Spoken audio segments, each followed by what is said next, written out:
नमस्कार दोस्तों, आपका इस वीडियो में स्वागत है। दोस्तों, आज हम आपकी कक्षा 7वीं का हिंदी का अध्याय 16 जिसका नाम है तुम कल्पना करो का अध्ययन करने जा रहे हैं। तो आइए दोस्तों इस अध्याय को शुरू करते हैं और सबसे पहले यह जान लें कि इस अध्याय को किसने लिखा था। तो ये अध्याय गोपाल सिंह नेपाली ने लिखा था। आइए दोस्तों इस वीडियो की शुरुआत करते हैं और कहानी को विस्तार से समझते हैं। ये कविता कह रही है कि तुम कल्पना करो नवीन, कल्पना करो, तुम कल्पना करो। अब घिस गई समाज की तमाम नीतियां, अब घिस गई मनुष्य की अतीत रीतियां, है दे रही चुनौतियां तुम्हें कुरीतियां, निज राष्ट्र के शरीर के सिंगार के लिए। तुम कल्पना करो नवीन, कल्पना करो, तुम कल्पना करो। जंजीर टूटती कभी न आशुधार से, दुख दर्द दूर भागते नहीं दुलार से, हटती ना दास्ता पुकार से गुहार से, इस गंग तीर बैठ आज राष्ट्र शक्ति की। तुम कामना करो किशोर, कामना करो, तुम कामना करो।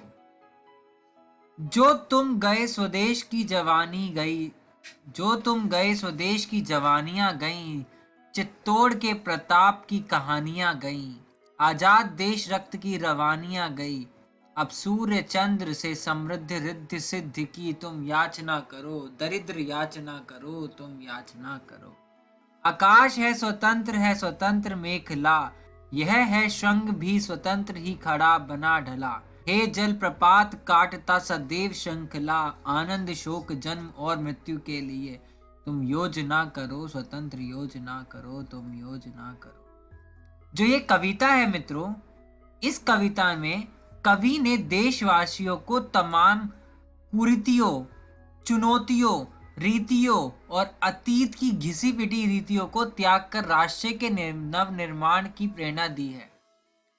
नवीन कल्पना, किशोर कामना और स्वतंत्र योजना देश की समृद्धि के लिए आज की शुरुआत है। तो आइए मित्रों इस कहानी को विस्तार से समझें। इसका वाचन हम कर चुके हैं, इसका अर्थ जान लें। तुम कल्पना करो नवीन, कल्पना करो, तुम कल्पना करो। अब नवीन कल्पना करना होगा क्योंकि अब नया युग आने वाला है। अब समाज को, दूसरे में कह रहा है कि अब घिस गई समाज की तमाम नीतियां, अब घिस गई मनुष्य की अतीत रीतियां, है दे रही चुनौतियां तुम्हें कुरीतियां, निज राष्ट्र के शरीर के श्रृंगार के लिए। तुम कल्पना करो नवीन, कल्पना करो, तुम कल्पना करो। कह रहा है कवि कि अब पुरानी हो चुकी हैं सारी तमाम नीतियां, अब समाज की तमाम नीतियां जो हैं वो घिस चुकी है, अब घिस गई है, पुरानी हो चुकी है, पुरानी रीतियां घिस चुकी हैं और कुरीतियां जो हमारे समाज में व्याप्त कुरीतियां हैं उस पर उन्होंने कहा है, जैसे जाति तथा बाल विवाह, उच्च वर्ग और निम्न वर्ग, ये सब क्या है? चुनौतियां हैं। अपने देश भारत माता के श्रृंगार के लिए नवीन कल्पना करना होगा। हमें आंसू से गुलामी की जंजीर नहीं टूटेगी, कल्पना करना होगा। आइए आगे बढ़ते हैं। ये कह रहा है, जंजीर टूटती कभी न आंसू उधार से, दुख दर्द दूर भागते नहीं दुलार से, हटती न दास्ता पुकार से गुहार से, इस गंग तीर बैठ आज राष्ट्र शक्ति की। तुम कामना करो किशोर, कामना करो, तुम कामना करो। आंसू बहाने से गुलामी की जंजीर नहीं टूटेगी। कह रहा है कवि, आंसू बहाने से गुलामी की कभी जंजीर नहीं टूटेगी, दुलार करने से कभी दुख दर्द भी नहीं भागेगा, पुकार और गुहार से दास्ता नहीं हटती। इसीलिए तुम गंगा के किनारे लौटकर आज राष्ट्र शक्ति की कामना करो। एक नया जोश उत्पन्न करना होगा और हमें दिखलाना होगा कि किस प्रकार से लड़ते लड़ते आजादी हासिल की। तुम इस चीज की कामना करो। जो तुम गए स्वदेश की जवानियां गई, चित्तौड़ के प्रताप की कहानियां गई, आजाद देश रक्त की रवानियां गई। अब सूर्य चंद्र से समृद्धि रिद्धि सिद्धि की। तुम याचना करो दरिद्र, याचना करो, तुम याचना करो। कवि कह रहा है यदि तुम कामना करने में चूक गए तो देश की जवानी जो है चिल्लाएगी। तुम्हारी ये जवानी जो है देश के लिए निछावर करो कि तोड़ के महाराज राणा प्रताप की भीतर की कहानी मिट जाएगी। आजाद भारत का रक्त बहना रुक जाएगा। अब सूरज चंद्रमा से भारत की समृद्धि तथा रिद्धि सिद्धि की याचना करो। तुम गरीब हो इसीलिए याचना करना पड़ेगा। इस भारत माता से कुछ लेना है तो हाथ फहराना पड़ेगा। तुम्हें अपनी जवानी स्वस्थ इस देश के लिए लुटानी पड़ेगी।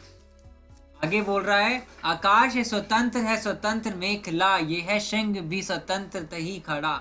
बना ढला है जल प्रपात काटता सदैव श्रृंखला। आनंद शोक जन्म और मृत्यु के लिए तुम याचना करो, स्वतंत्र योजना करो।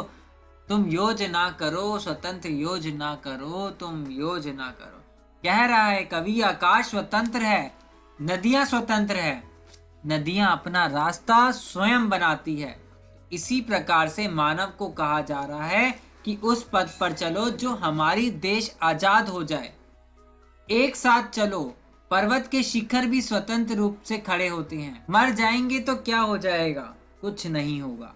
आप सोचिए इस देश के लिए, इस भारत देश के लिए, आप इस राष्ट्र के लिए क्या करेंगे, खुद से सोचिए। यही गोपाल सिंह नेपाली जी ने भारत के प्रति जागृति लाने को कहा है। तो दोस्तों इस कविता में हमने देशवासियों को तमाम कुरीतियों और अतीत की घिसी पिटी रीतियों को त्याग कर राष्ट्र के नवीन निर्माण की प्रेरणा दी है, नवीन कल्पना दी है, किशोर कामना का वादा करवाया है और स्वतंत्र योजना देश की समृद्धि के लिए आज की जरूरत है। इस चीज को बहुत विस्तार से समझाया है। तो आशा करता हूँ दोस्तों ये अध्याय आपको बहुत अच्छे से समझ आया होगा। धन्यवाद दोस्तों। तो आज की इस वीडियो में हमने इस कहानी को बहुत से विस्तार में पढ़ा। धन्यवाद दोस्तों।